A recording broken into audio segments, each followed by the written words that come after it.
आज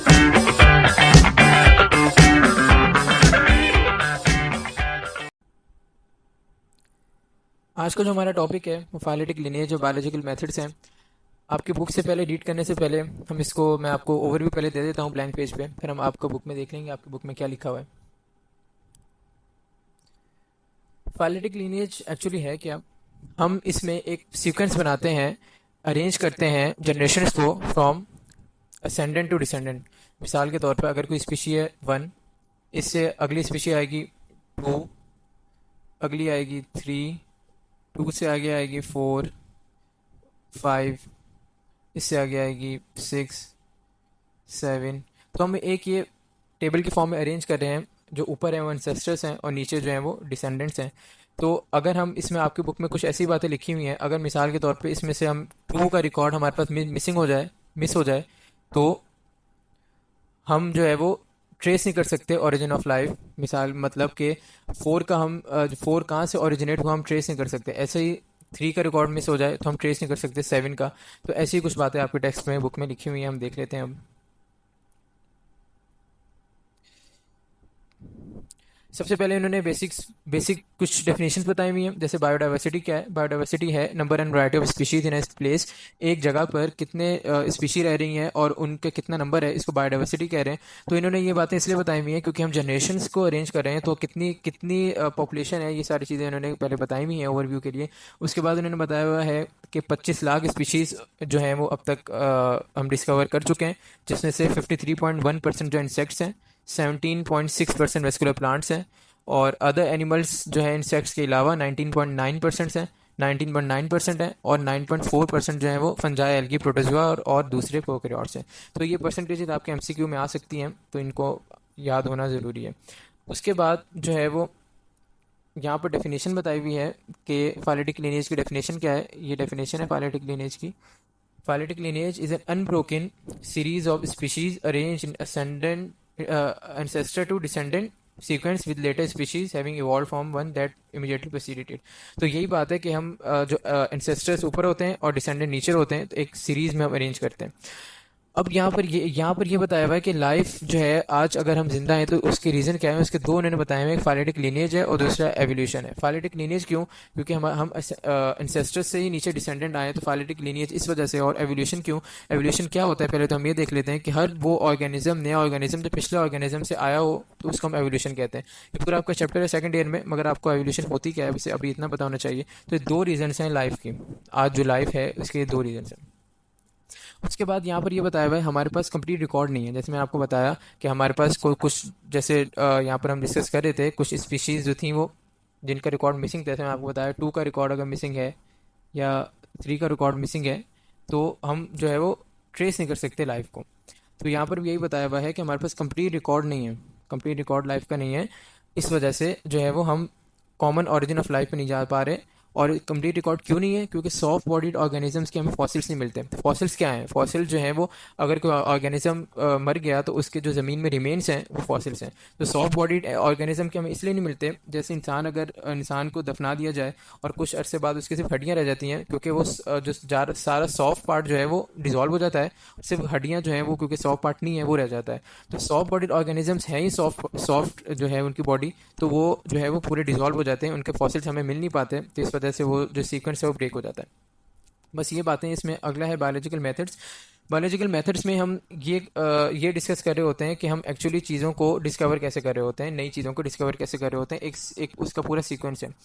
हम पहले, मैं आपको वाइट बोर्ड पे समझा देता हूँ इसका ओवरव्यू, उसके बाद जो है वो फिर हम आपकी बुक में देख लेंगे क्या लिखा हुआ है।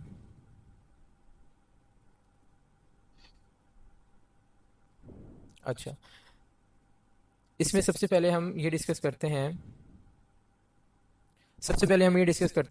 अगर कोई चीज़ को देखा जाए, ऑब्जर्व किया जाए, सबसे पहले इसमें होती है ऑब्जर्वेशन। कोई भी हम नई चीज़ अगर डिस्कवर हो रही है तो उसमें सबसे पहले होगा ऑब्जर्वेशन। अब ऑब्जर्वेशन कैसे हो रही है? ऑब्जर्वेशन के भी अलग अलग तरीके हैं। ये ऑब्जर्वेशन विजन से भी हो सकती है, ठीक है, देखें हम तब भी ऑब्जर्वेशन हो जाएगी।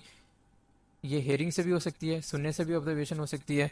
और कैसे हो सकती है? स्मेल से भी हो सकती है, टेस्ट से भी हो सकती है, और टच से भी हो सकती है। ये 5 मेथड्स हैं ऑब्जर्वेशन के। और उसके बाद ऑब्जर्वेशन किन तरीकों की हो सकती है? ये क्वांटिटेटिव भी हो सकती है, ये क्वालिटेटिव भी हो सकती है। क्या मतलब इसका?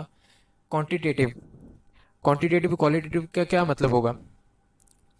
क्वालिटेटिव का ये मतलब होगा, जैसे हम मिसाल के तौर पर अगर किसी को हम बोलें कि इस बंदे की हाइट जो है बहुत ज़्यादा है, ठीक है, तो हम ये क्वालिटेटिव हो गया। अगर हम कहें इस बंदे की हाइट 7 फीट है, तो ये क्वांटिटेटिव हो गया। तो हम जिस जिस चीज़ में ज़्यादा स्पेसिफिक बात कर रहे हैं वो क्वांटिटेटिव हो गया, और हम एक जनरल सी बात कर रहे हैं तो क्वालिटेटिव हो गया। तो क्वांटिटेटिव इसी वजह से, हम स्पेसिफिक बात कर रहे हैं इसी वजह से ज़्यादा रिलायबल है, और क्वालिटेटिव कम रिलायबल है। ये बात आपको पता होनी चाहिए। उसके बाद हम ऑब्जर्वेशन को जो है वो एक जगह जमा करके, ऑर्गेनाइज करके एक स्टेटमेंट देते हैं, जिसको हम कहते हैं हाइपोथेसिस। ठीक है, इसको हम कहते हैं हाइपोथेसिस, ये स्टेटमेंट को। ठीक है,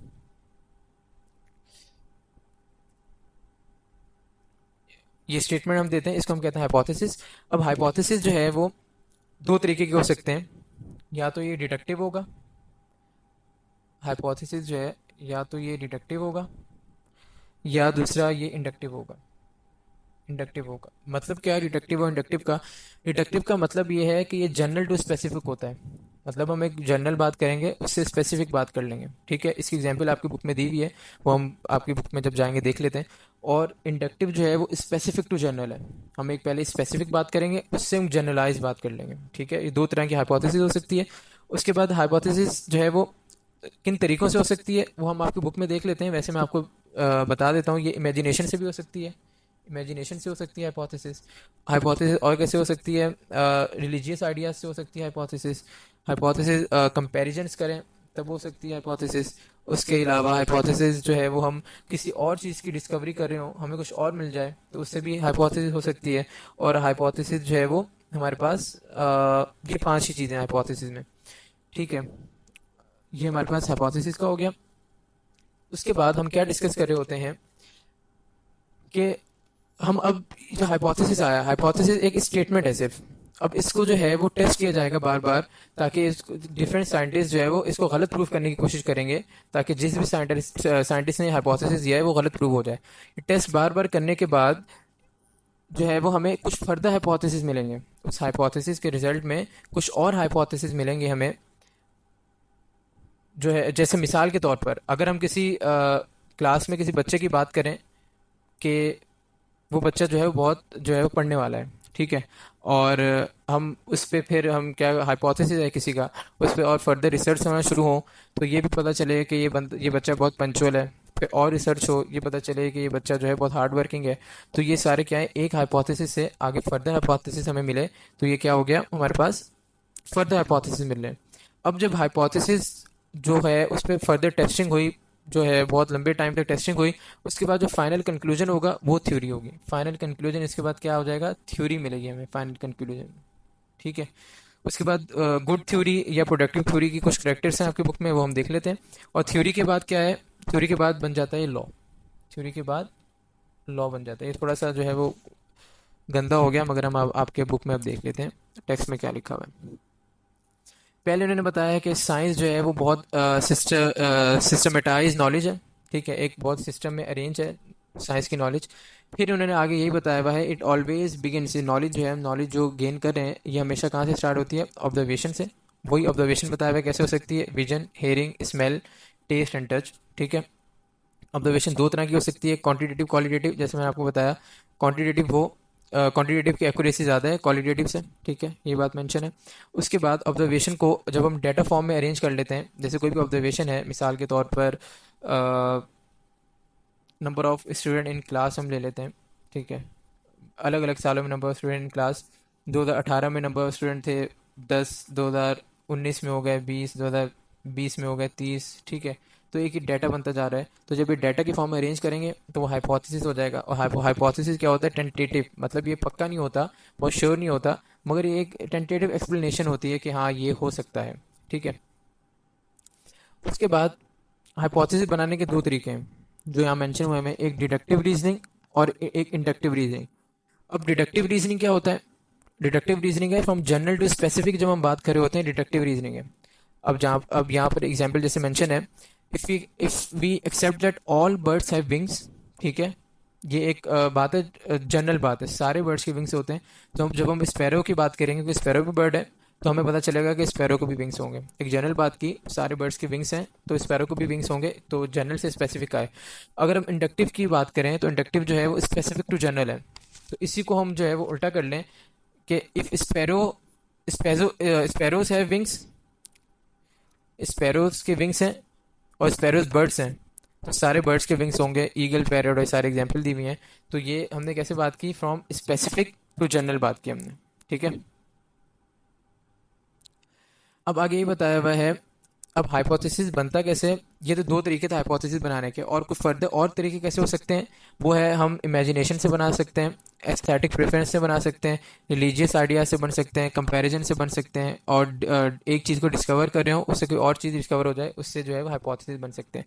तो ये कुछ मेथड्स बताए हुए हैं। Inductive, deductive reasoning main methods हैं, उसके बाद ये कुछ बताए हुए हैं। तो इन चीज़ों से हाइपोथेसिस बन सकता है। उसके बाद हाइपोथेसिस जो है वो बार बार टेस्ट करते हैं हाइपोथेसिस को, ठीक है।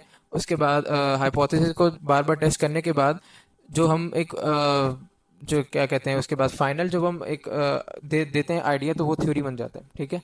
यही मेंशन है, any hypothesis that is tested again and again without ever being falsified is considered and well supported, generally accepted. उसके बाद इससे फर्दर हाइपोथेसिस निकलता है, हमने बात कर ली। उसके बाद फाइनल जो हमें मिलता है वो थ्योरी मिलता है इसके बाद, ठीक है। इसके बाद हमें थ्योरी मिल जाती है। थ्योरी के अब क्या करेक्टर्स हैं? थ्योरी के ये करेक्टर्स हैं कि थ्योरी एक तो प्रिडिक्टिव होती है, मतलब हम थ्योरी से हम कुछ प्रिडिक्ट कर सकते हैं कोई भी बात, और ये एक्सप्लेन कर रही होती है पूरी बात को, जो भी हमने जो है वो रिसर्च की जिस बारे में, उसके बारे में प्रिडिक्ट भी करेगी और पूरी बात को, उस रिसर्च को एक्सप्लेन भी करेगी।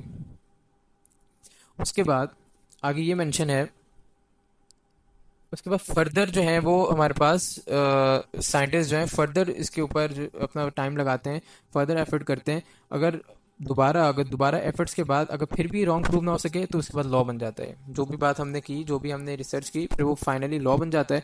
और लॉ क्या होता है? लॉ होता है कांस्टेंट फैक्ट ऑफ नेचर, ठीक है। एक फैक्ट होता है, जैसे न्यूटन का थर्ड लॉ है, एवरी एक्शन उसका रिएक्शन होगा, एक ये फैक्ट है बस, ठीक है। तो ये फाइनल जो लॉ बनता है वो फैक्ट होता है। और बायोलॉजी में लॉ बहुत कम होते हैं, क्योंकि लाइफ जो है वो कॉन्स्टेंटली चेंज होती रहती है, तो लॉ बहुत बनाना मुश्किल होता है। दो ही लॉस हैं बायो में, एक हार्डी वेनबर्स लॉ और मेंडल्स लॉ। ये आपके आगे चैप्टर्स में आएंगे सेकेंड ईयर में। उसके बाद गुड थ्योरी के कुछ करेक्टर्स हैं, वो यहाँ पर रह गए हैं, वो हम देख लेते हैं। यहाँ पर मेंशन है, गुड थ्योरी जो है वो, गुड थ्योरी की एक तो प्रिडिक्टिव पावर होती है, यहाँ पर जैसे मेंशन है, और एक्सप्लेनेटरी पावर होती है गुड थ्योरी की। और जो है गुड थ्योरी फर्दर हाइपोथेसिस दे सकती है। ये आपका क्वेश्चन आ सकता है कि गुड थ्योरी के करेक्टर्स क्या हैं, कि प्रिडिक्टिव पावर होगी, एक्सप्लेनेटरी पावर होगी, और आगे फर्दर हाइपोथेसिस इससे निकलेंगे। ये गुड थ्योरी, या इसे हम दूसरा नाम प्रोडक्टिव थ्योरी भी कहते हैं। तो ये आपका टॉपिक था।